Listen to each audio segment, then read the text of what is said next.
So I live in Laurel, and I work for Laurel Oaks Dental Care. I'm a dentist there. So I live in a house about 3 minutes from where I work, and I have a husband, and I have 3 children. So I have a 5-year-old who is so much a ham. He loves to be the center of attention. He is very stubborn and very much a firstborn child. But he's also very sweet and tender, and he's the sweetest with my other 2, with his brothers. Like, he's always kissing them and, just like very sweet.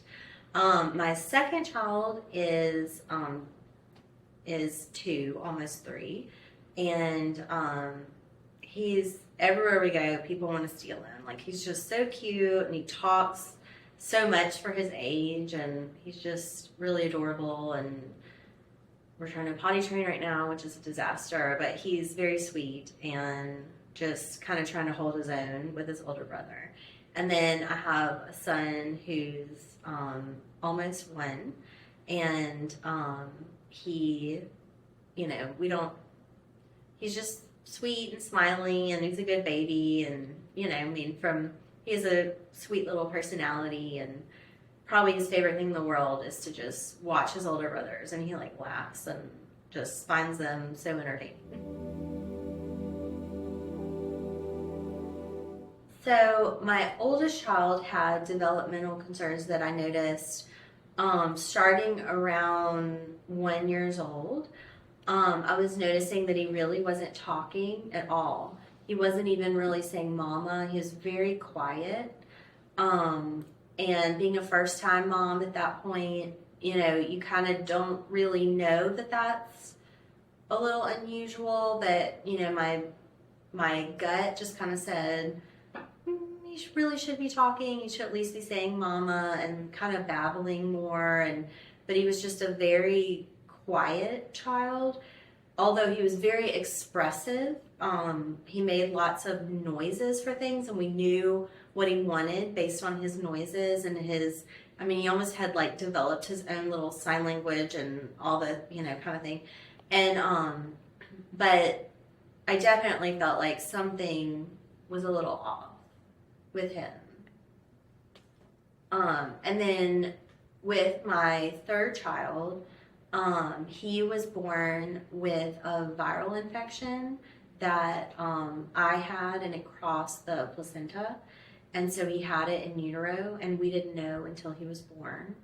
And he was born with a rash, and so that was the first thing that they noticed. And the type of virus that he was born with affects him developmentally. And he has developmental delays and physical delays, and he has hearing impairment. He wears a hearing aid on one side, on his left ear, and so far he has perfect hearing in his right ear, but that could change, because with this particular type of virus, sometimes children will have hearing loss down the road. So we have gone through a lot with him. And so we knew with him that kind of from the very beginning, from the day he was born, he was rushed to the NICU, and we were there for a while. And he has a lot of support and continued support with that. So with my oldest son, I was concerned about the fact that he wasn't really speaking all the charts and everything that new parents especially read too much sometimes. So I talked to our pediatrician and said, this is kind of worrying me.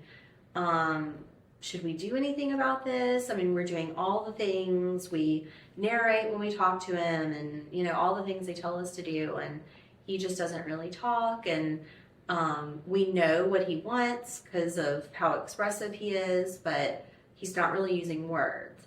And our pediatrician just said, we're just going to watch this and wait. It doesn't really concern me at this time. And at his next appointment, we'll just see if it's changed. And to me, between that checkup and his next checkup, I mean, that's a really long time of, development that, would have been missed if he had not received some kind of help in that way. So so I just kind of continued to bring it up with him. At the next appointment, it wasn't better. And he just said he wasn't really concerned about it. And then we had him in daycare at a well-established daycare here that the daycare director has been the daycare director for 20 plus years. And she's kind of seen it all. And she's the one that came up to me and said, your son's one of the children that I'm kind of worried about. He's not really speaking like he should and things like that. And everything she told me was kind of everything I'd already thought and things that I'd kind of raised to our pediatrician.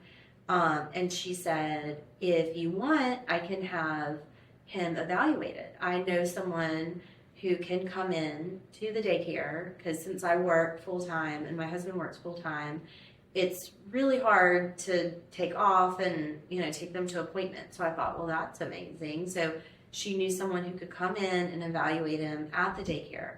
So that's what happened. And when she evaluated him, he failed. He failed the test, the evaluation, and she said, we need to go to the next step. And that's what kind of started the whole process. Well, I mean, I think it's frustrating as a parent. Every parent, no matter who you are, wants to take care of your children in the best way that we know how and to our best capabilities. And I think when you're a parent and you have a feeling of something might not be right, but you have no idea what needs to be done, you don't really even know what questions to be asking, how soon is too soon to be concerned about something, or you're also taking what your pediatrician or people that you trust, what their opinions, but sometimes they're not the ones living with your child. They see a snapshot of them in an appointment and things like that. That's why kind of that daycare director, she saw my child every day and she knows, and she's also comparing him to a whole class of his, peers and noticing that they're talking and he's not. And so you feel a little helpless with what do I do, and to be honest, I don't think I would have done anything if it hadn't been for her reaching out and filling in those gaps for me. First, it was the director, and then once she put me with, the early child care intervention, then they took the reins and led me to, this is what needs to happen, then this, and then, but I honestly wouldn't have even known what to do or who to call or what the first step would have been. Sometimes you just need that one person to open the door and then you can walk through it, So what we needed the most for my oldest son was speech therapy. We also needed screening, and that's what my daycare director made happen. She screened him first, and then when he failed that initial screening, then he had a second round where they kind of went more in depth and to see where he fell on the scale of not only how he communicated, but also how he his cognition of, both of those things, like understood communication. He actually did really well on the comprehension and failed the the spoken part so bad that he didn't technically fail the whole thing because they averaged out to be a little bit higher. And the women were like, that's kind of crazy because usually they go more hand in hand. So I don't know what he was doing. He just didn't want to talk. I don't know what it was, but he was understanding everything. If they told him to do something, he would do it. He just didn't want to talk. So anyway, they had to like get special permission to like let him fail basically, so that they could put him into the program with because they were like, he really needs it. So that was the next step, and we got a caseworker who I can say a million wonderful things about. She's absolutely wonderful, LaTanya, and she helped us and came to our house and evaluated us as the parents and, you know, and what we needed and all those things. And then they got us into the speech therapy, and we were on a waiting list for a long time, which I will say, you know, a lot of that time is precious when they're little and they're all those little wires in their brain are forming. And, you know, we were on the wait list for months before we could actually start, you know, the therapy, the speech therapy. So, I mean, I was so appreciative that that was even an option for us to be on a waiting list, but just, I mean, I wish that there was, you know, more options, more people, more of everything,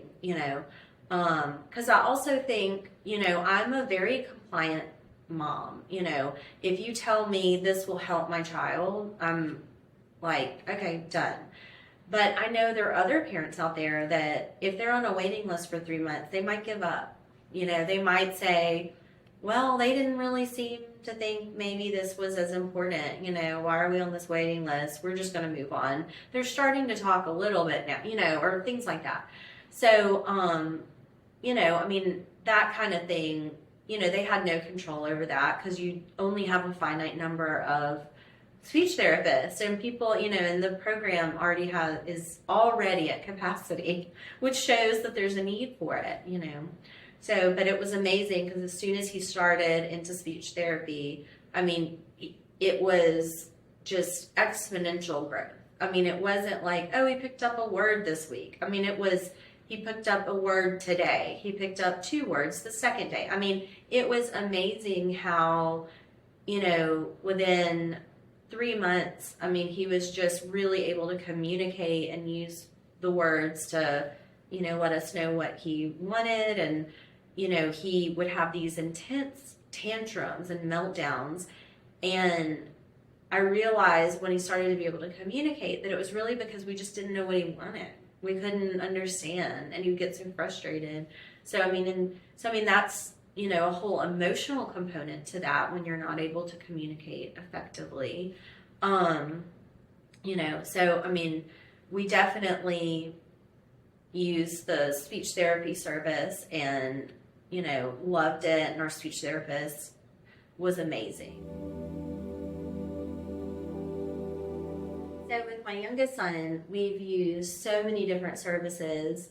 Probably the biggest one that we use is he's in physical therapy multiple times a month, and we actually have the physical therapist comes to our house, and she teaches us what we need to be doing with him. And this is something that is amazing to me because my son's not a year old and he's in physical therapy, and I didn't even know they had things like this.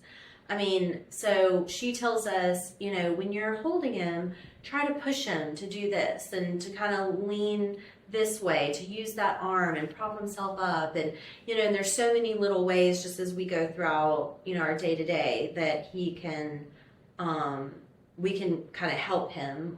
And that's what she helps us with. And it's amazing that she comes to our house because, you know, it can be really hard to, you know, travel and go because they come from Hattiesburg, and so I mean that would be a lot to take a baby, you know, all the time back and forth from Hattiesburg to Laurel, you know. And so she comes, and then we also have our audiologist who comes, and she comes to the house, he has a hearing aid in his left ear, and so she's always checking the hearing aid. Because he's a little baby and he's growing a lot, we have to constantly take ear molds and get increase the size of the part that goes in his ear. And she's always evaluating, the levels and checking his hearing and things like that. On occasion, we have to go there, and he has to have more in-depth hearing tests to make sure that he's retained the hearing in his right ear. And then to make sure he's retaining what he has in the left. We also have a hearing and language specialist that comes, which is something I didn't know existed. And she helps us with, when we're speaking to him, of what sounds to emphasize and things as a hearing impaired child, kind of what he's gonna hear more and what he'll struggle with, and how we should communicate in a better way to help his brain start to make the connections of what sounds are going in his ear and to his brain. And so she helps that. So really all these people are really just training us, the parents, actually, the more I describe it, but they're really helping us, with him, with whatever he needs and how to push him and things like that. We have a feeding specialist that comes and just monitors, since he was a little under the growth curve for the first probably 6-7 months of his life.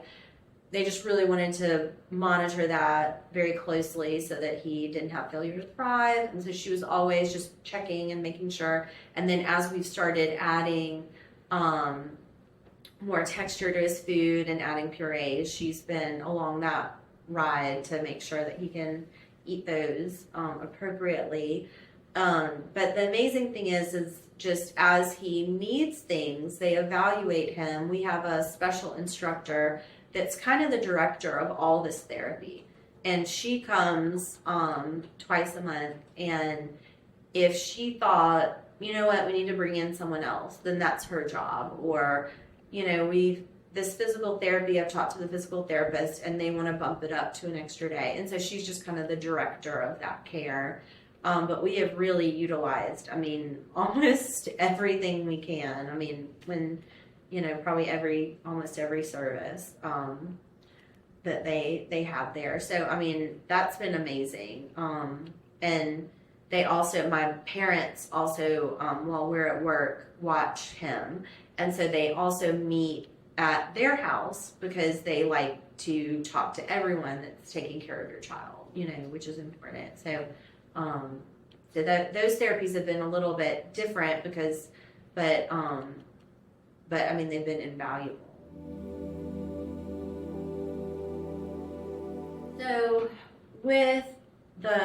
So none of these therapies are cheap. They are very expensive on their own.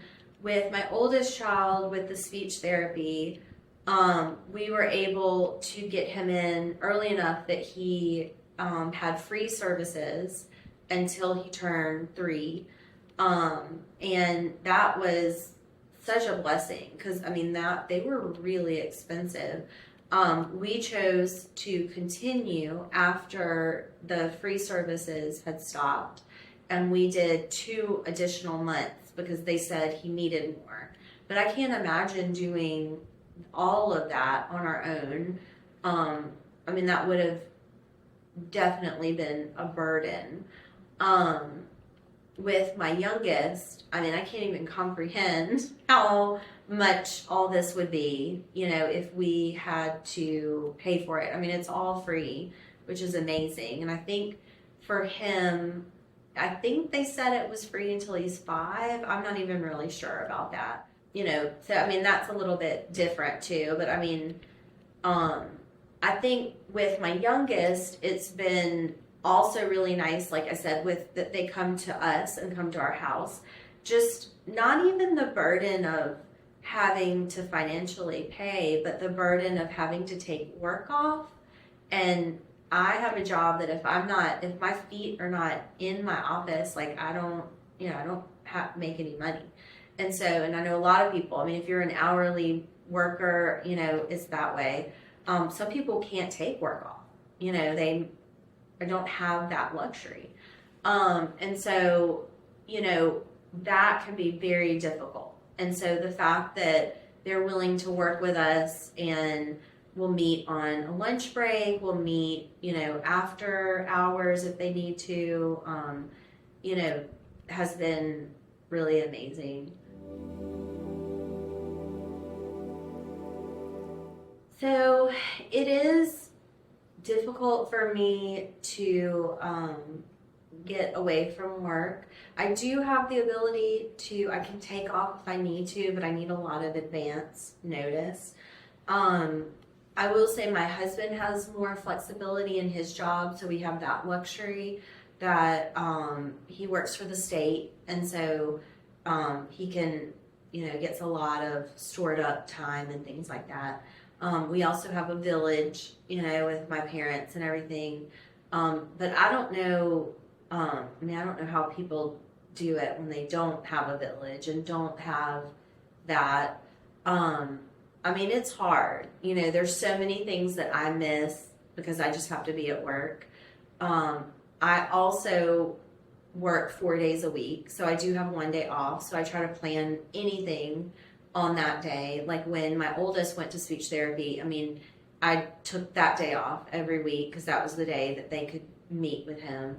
And so, so I would take him on those days. And because it was every week. So I'd have to, go get him and do that. It's difficult no matter who you are. We all have to work and we all have to resume our normal lives. It's hard to coordinate and do all that, figure all that out and how it works in your family. And I know that there are probably lots of parents that just don't have that support, they can't get off work, they don't have a partner, they're a single parent, and so, my husband and I tag team. So if I can go, I go. If he can go, he goes. And we just have to do it that way. Because there are lots of instances where we don't have a lot of warning of, oh, well, this therapist needs to switch days and has to move it to Tuesday instead of Thursday. Well, that means I'm out. Like, I can't go, but my husband can, or I get my mom or my dad, or, we figure it out. So, but it is hard, and it's a lot of coordination and just trying to figure out kind of how to manage and do everything.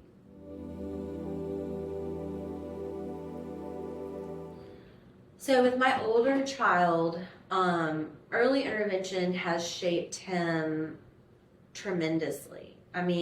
He's very articulate now. He does have more so, I see with him than other children. He'll get stuck on words and things. So there's something about his little brain when he was learning how to speak that he just gets caught on things. But one of the fun things about that is he says things in the funniest ways because he can't remember a word, so he'll do a whole workaround. But so he's 5 now, and he functions completely normally in his classroom, in social situations, in any kind of any type of way that he needs to communicate. He's confident, and he thought that speech therapy was just playing with his friend Kate. So he had no idea he was in therapy. He looked forward to it, and when I told him it was over, he cried, so he loved it, and, thought that, this wonderful person was just there to play with him once a week. So, but he really thrived, and kind of like I said before, I thought it was going to be a very slow process of him starting to open up with his speech and vocabulary, and it really was like he would have these bursts and explosions, and it was just exponential of how much he was starting to use words, and they knew how to unlock all that, with him, because I think he knew a lot of the words. He just wouldn't say them. I don't really know why, really, about why he would do that. But so I mean, he's thriving now.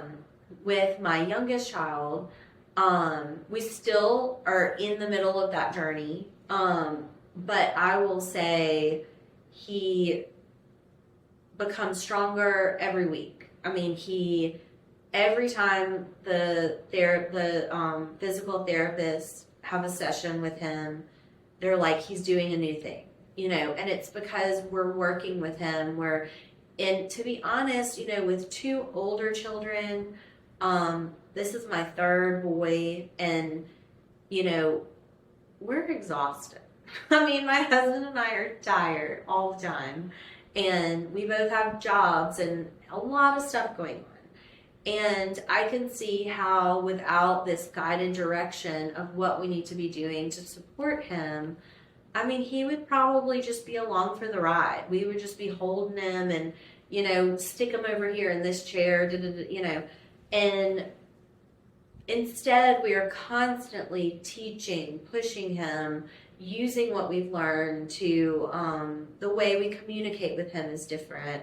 And so it's really changed everything about the way we parent him, which is really what is changing him day to day. And he's getting stronger and bigger and doing new things and making huge strides and closing that developmental gap.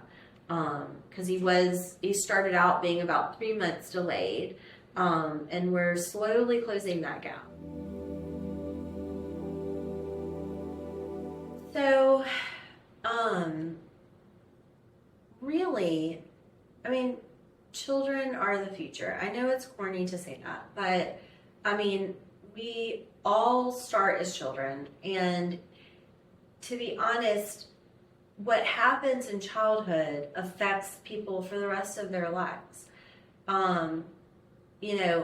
These things that are overlooked will have a lifelong, sometimes detrimental effect on how they live their lives and function in our society.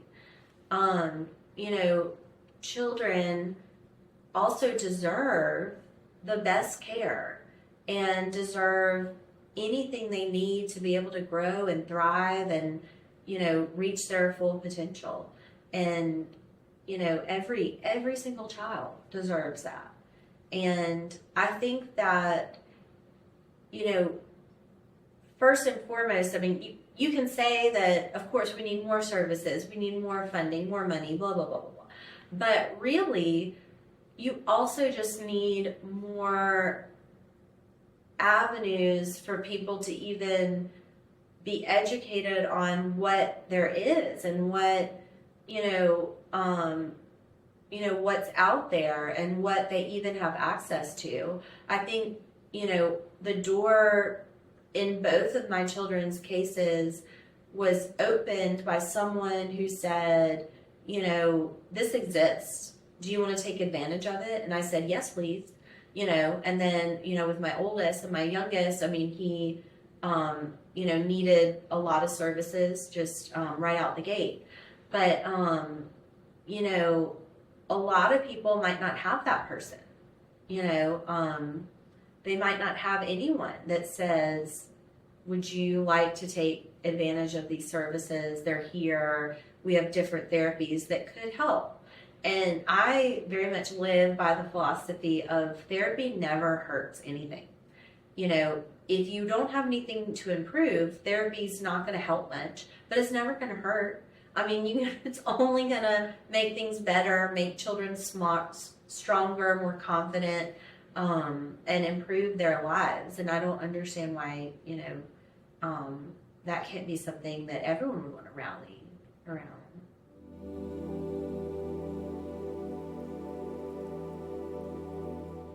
So early childhood intervention is really the key to the success of our state as a whole. I mean, everything can sometimes ride on the support a child can get at home, um, from their parents, from their community, and that can start with giving their parents a voice and uh, even just information and education of how they can help their child more, which they might not even know. And I mean, every child that is, cared for and invested in will improve not just our communities but our state as a whole. It's a place to start with, where we love to talk about in our state that we have a lot of issues and things, and of course we do, but I think we can all rally around our children, and they're the future of our state, and we need to invest in them.